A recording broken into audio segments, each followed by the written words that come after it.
Judul bukunya Buku Pintar, Mind Map, penulisnya Tony Buzan, penerbitnya Gramedia, terbit dicetakan ke-10 Februari 2012, tebalnya 225 halaman, ISBN 978 979 22 23514. Tony Buzan telah mengubah hidup jutaan orang dengan Mind Map, sistem pencatatan revolusioner yang sangat membantu kita dalam setiap area kehidupan. Buku ini menjelaskan cara kerja mind map secara komprehensif dan bagaimana kita dapat menggunakan untuk mencapai potensi kita yang tertinggi. Jutaan orang di seluruh dunia menggunakan mind map setiap hari untuk membantu mereka. Ada yang menggunakannya agar mereka bisa membuat perencanaan yang lebih baik atau menjadi pembicara yang lebih percaya diri. Sementara ada juga yang menggunakan mind map untuk memecahkan masalah dalam skala yang lebih besar. Itu di halaman 22. Buku ini akan membantu pembaca untuk memunculkan ide-ide cemerlang, menemukan jalan keluar yang cerdas dan setiap masalah, menciptakan lebih banyak untuk diri sendiri, menetapkan tujuan dan cara mencapainya, terus memotivasi diri dan orang lain, terus mengingat segala sesuatu yang kita inginkan bila kita menginginkannya. Cara menggunakan mind map tidak berfokus pada teks saja, melainkan menggunakan gabungan antar gambar, warna, cabang, garis hubung yang melengkung, dan kata kunci. Ketika sebuah kata kunci ditaruh di tengah kertas, kita menambahkan gambar agar otak lebih mudah mengingat pesan. Dari kata kunci itu kita membuat cabang yang dilengkungkan. Garis lengkung ini membuat otak tidak merasa pesan itu menonton.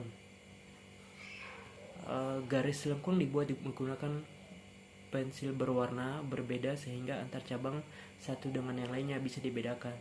Setelah itu tinggal memecah cabang berdasarkan apa yang ingin kita ketahui. Biasanya bisa sampai menyebar menjadi 4 anak cabang. Cara efisien menggunakan mind map adalah dengan cara TFCAS, yaitu Trial, Event, Feedback, Check, Adjust, dan Success.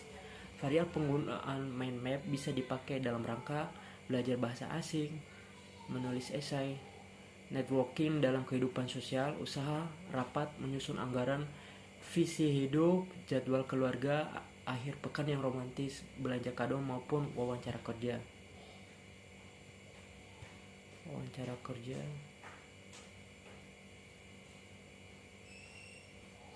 Selain kegunaannya di atas, sebenarnya mind map juga bisa dipakai untuk mengasah kreativitas, meningkatkan daya ingatan, mengurai imajinasi.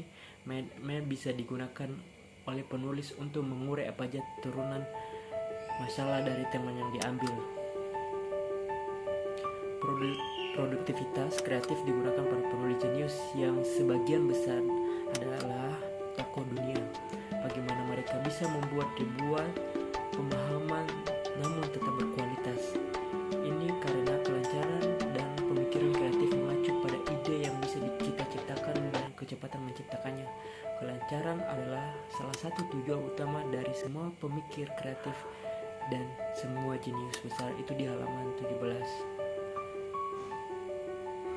Misalnya Mozart yang dalam masa hidupnya menulis lebih dari 600 karya musik jenius, termasuk 40 simfoni lengkap, atau Thomas Alva Edison yang mendaftarkan 1093 hak paten orisinal yang merupakan rekor dunia yang jumlah paten terbanyak yang didaftarkan oleh satu orang.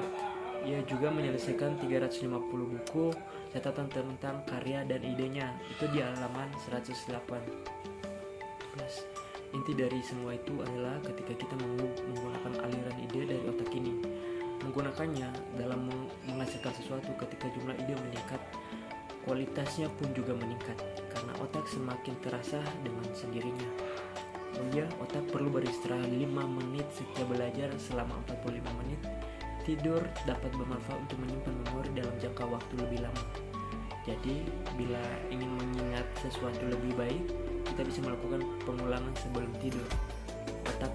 otak akan merespon informasi sehingga informasi tersebut mengendap di dalam otak. Bila suatu saat dibutuhkan, otak akan mudah dengan memanggil ingatan kembali. Sekian dari resensi buku yang saya pilih dengan judul Mind Map. Saya ucapkan